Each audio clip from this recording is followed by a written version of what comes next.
C'est l'heure du journal de l'Afrique. Soyez les bienvenus sur France 24. À la une ce soir, le bras de fer diplomatique entre le Maroc et l'Espagne. Le conflit au Sahara occidental est au cœur de ces tensions. Le tout sous fond de crise migratoire. Le ton est monté d'un cran ce mercredi. Madrid a averti Rabat que sa position ne changerait pas sur la question. Décryptage dans ce journal de notre correspondant à Madrid. L'ouverture du procès contre Guillaume Soro en Côte d'Ivoire. L'ancien président de l'Assemblée nationale, déjà condamné l'an dernier à 20 ans de prison pour blanchiment et recel de détournement de deniers publics, est poursuivi cette fois, entre autres, pour complot. Un procès en son absence. Décryptage dans un instant avec notre invité Sylvain Guessant, analyste politique. À la fin de ce journal, nous irons en Afrique du Sud. Dans le pays, 70% des propriétés agricoles appartiennent encore à la minorité blanche. Le gouvernement souhaite changer ça, mais sur le terrain, des initiatives ont déjà commencé. Le travail, reportage à suivre. Rien ne va plus entre Rabat et Madrid. Le contexte est le suivant. 8000 migrants qui franchissent la frontière illégalement du Maroc vers l'enclave espagnole de Ceuta. L'Espagne qui demande au Maroc de contrôler ses frontières. L'ambassadrice marocaine en Espagne convoquée par Madrid, puis rappelée par Rabat pour consultation. Et enfin Madrid qui réagit aujourd'hui sur un tout autre sujet, sa position concernant le conflit au Sahara occidental. L'Espagne ne changera pas selon sa chef de la diplomatie. Vous l'avez compris, vous l'aurez compris, le Sahara occidental est sans doute au cœur de ces frictions entre les deux pays. Pour en parler, nous retrouvons notre correspondant Henri Delaguérie. Henri, bonsoir. Ces tensions ne datent pas de ce week-end. On peut remonter au moins jusqu'à début avril, date de l'hospitalisation en Espagne du chef du Front Polisario, Ibrahim Rali, sous un nom d'emprunt. Oui, effectivement, c'est à ce moment-là que la tension a commencé à monter entre l'Espagne et le Maroc, puisque le Maroc a appris à son insu que Brahim Rali avait été admis sur le sol espagnol dans un hôpital du nord du pays. L'Espagne n'avait pas prévenu le Maroc et ça, Rabat l'a très très mal vécu. C'est vécu par le Maroc comme une forme de soutien implicite à la cause indépendantiste du Sahara occidental. Brahim Rali est entré avec un nom d'emprunt. Il s'est fait passer pour un dignitaire algérien. Or, les autorités espagnoles le savaient. Et donc, c'est ce qui a provoqué la colère du Maroc. Henri, aujourd'hui, la chef de la diplomatie espagnole nie tout lien entre la crise migratoire et la question du Sahara occidental. Mais c'est pourtant dans ce contexte que la justice espagnole a rouvert un dossier pour crime contre l'humanité visant le chef du Front Polisario. Oui, alors effectivement, la diplomatie explique que ça n'a aucun rapport, mais personne n'est dupe. Tout le monde sait que le lien est absolument direct.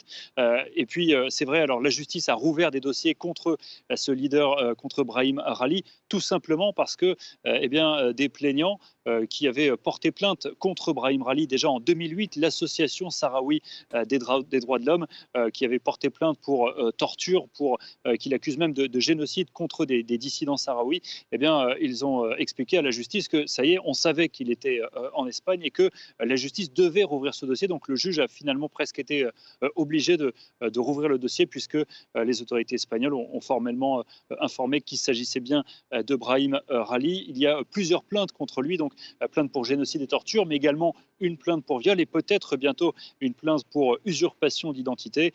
En tout cas, il est convoqué le 1er juin prochain et déjà les avocats des plaignants craignent qu'il ne s'enfuit et donc ils demandent à l'Espagne de l'arrêter au plus vite puisque Brahim Rali dispose d'un passeport diplomatique algérien.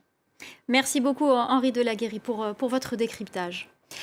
On en vient au procès pour complot de l'ex-chef rebelle et ancien Premier ministre ivoirien Guillaume Soro et d'une vingtaine de ses partisans. Il s'est ouvert ce mercredi à Abidjan, une audience en l'absence du principal accusé qui vit en exil à l'étranger depuis 2 ans. Selon l'accusation, l'ex-président de l'Assemblée nationale aurait fomenté avec ses partisans une insurrection civile et militaire visant à renverser le pouvoir lors de son retour finalement avorté en Côte d'Ivoire en décembre 2019, 10 mois avant la présidentielle. Pour en parler, nous retrouvons Sylvain Guessant, analyste politique et directeur de l'Institut de stratégie d'Abidjan. Bonsoir, merci beaucoup d'être avec nous. Alors, tout d'abord, l'audience s'est tenue avec 1 heure de retard en raison d'une bousculade de partisans qui tentaient d'entrer dans cette salle trop petite. Ma question est simple, que représente aujourd'hui Guillaume Soro en Côte d'Ivoire? Quel est son poids politique ? Merci.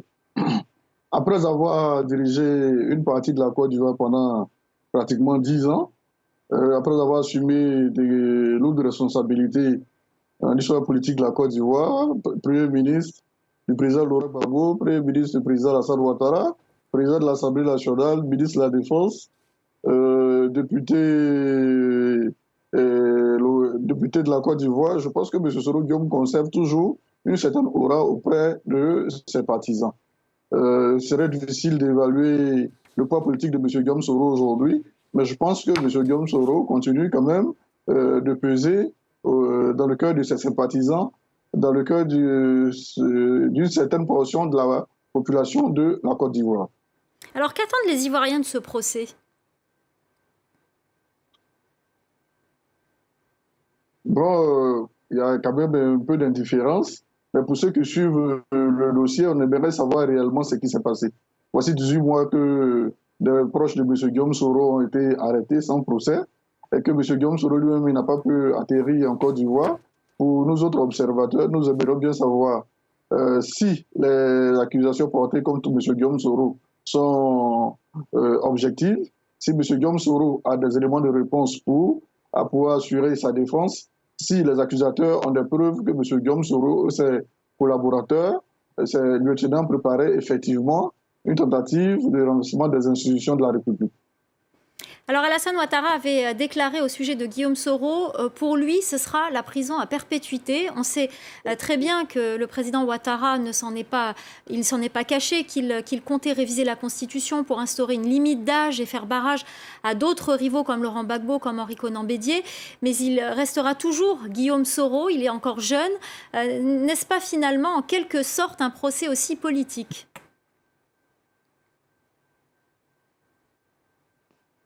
Procès politique, peut-être qu'il est un peu tôt de le dire. Dans la mesure où le procès n'a pas encore véritablement commencé, les uns et les autres n'ont pas encore versé les éléments qu'ils ont à leur disposition. Bien évidemment, on serait tenté au regard de l'actualité politique, comme vous venez de le mentionner, de dire que c'est peut-être une stratégie usée par l'exécutif en place en vue d'écarter un candidat qui pourrait gêner. Mais à mon avis, il faudrait laisser ce procès se tenir, laisser les uns et les autres verser leurs éléments de preuve, de sorte à ce que chacun de nous puisse se faire une opinion. À partir de ce moment-là, nous saurions si il s'agit d'une tentative d'écarter M. Guillaume Soro et ses ambitions présidentielles, ou alors si M. Guillaume Soro, effectivement, a tenté de renverser les institutions républicaines. Alors, dernière question, rapidement, nous étions ensemble pour commenter la présidentielle en Côte d'Ivoire en fin d'année dernière. On avait vu les tensions importantes qu'il y avait. Est-ce que ce genre de procès ne peut pas raviver ces tensions et réveiller un petit peu cette fragilité en Côte d'Ivoire ? Bon, je pense que depuis la médiation de feu notre Premier ministre Ahmed Bakayoko, le climat a quand même baissé en Côte d'Ivoire. À côté de cela, l'acquittement du président Laurent Gbagbo par la CPI a aussi fait baisser la tension. Et dernièrement, le président de la République a fait libérer certains militants du PDCI qui ont été arrêtés justement lors de cette présidentielle-là. Je pense que le climat politique est quand même assez apaisé. Certainement qu'il peut y avoir des mécontents, il peut y avoir des soubresauts, mais je ne pense pas que cela soit de nature à remettre en cause le climat politique qui prévaut présentement. Merci beaucoup Sylvain Nguessan, analyste politique et directeur de l'Institut de stratégie d'Abidjan. Merci beaucoup pour votre décryptage. En bref, cette nouvelle attaque au Burkina Faso, 15 villageois et un soldat ont été tués mardi et mercredi. Les assaillants ont ciblé un village et une patrouille dans le nord-est du pays. Ce bilan a été livré par un gouverneur régional et des sources sécuritaires. Et ces attaques dans le Sahel ont de graves conséquences sur les populations locales. En 48 heures, 10 000 personnes ont fui leur village dans l'ouest du Niger à cause des djihadistes et de leurs attaques répétées. Depuis quelques jours, beaucoup se sont rendus dans la ville de Tillabéri. La plupart sont des vieillards, des femmes et des enfants. Nicolas Germain. Les chiffres sont éloquents. Selon l'ONU, en 48 heures, plus de 10 000 personnes ont fui leur village dans la zone d'Anzourou, dans l'ouest du Niger. Beaucoup sont arrivés ici, à Tillabéri. Ils n'en pouvaient plus des attaques djihadistes répétées. On en avait vraiment assez. Ils ont tué beaucoup de gens, ils ont commencé à piller nos biens, nos animaux, ils ont brûlé nos affaires. Nous nous sommes dit que cette fois-ci, c'était vraiment très grave. On n'en peut plus.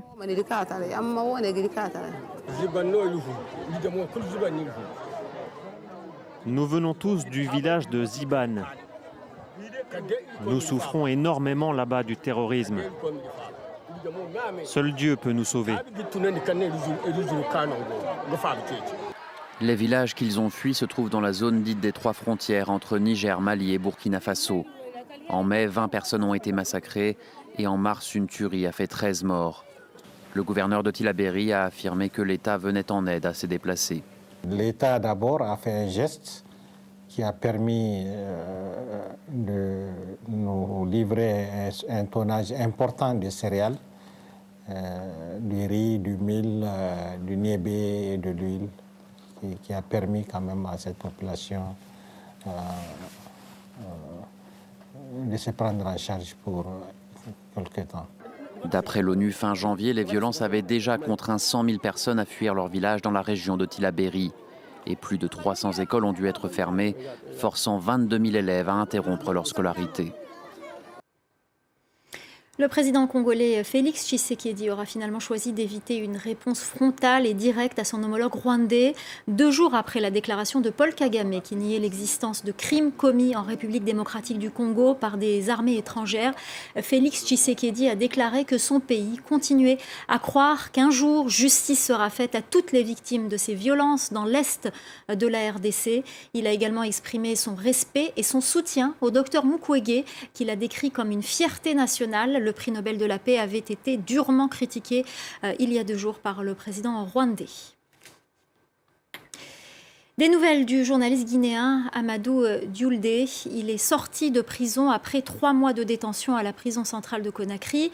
Le journaliste a été reconnu coupable d'offense au chef de l'État. Il a été condamné au paiement d'une amende de 5 millions de francs guinéens. Les partis politiques sud-africains se réunissent cette semaine au Parlement pour discuter du projet de loi sur l'expropriation des terres sans compensation pour une distribution des richesses plus équitable. Une réforme qui fait débat dans le pays. Certains préconisent d'autres modèles pour un partage des richesses. Parmi les initiatives, celle du domaine de Damer Fountain, une propriété dont les parts ont été en partie redistribuées à ses ouvriers. Reportage de Caroline Dumais, Sam Bradpis et Stéphane Carstens. Cette propriété viticole située à 1 heure de route du Cap appartient en partie à ses ouvriers. 183 hectares que la famille Sonnenberg avait achetés dans les années 40. Voilà une saison vraiment intéressante. C'est la plus longue récolte que nous ayons eue en 25 ans. Ce propriétaire a monté un modèle unique et il a vendu en 2003 55% de son domaine à un consortium d'actionnaires à majorité noire.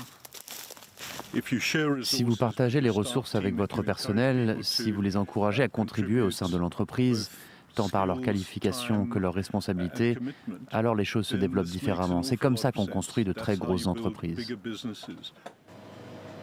La société baptisée Thokozani a permis d'émanciper les ouvriers. Cet employé, par exemple, détient plus de 1 000 € d'actions. Il touche des dividendes et il est très fier que ce cépage soit un peu à lui. C'est une motivation pour moi. Je travaille plus parce que je sais qu'à terme, je vais en récolter les fruits. C'est mon entreprise, je dois bien gérer mon entreprise.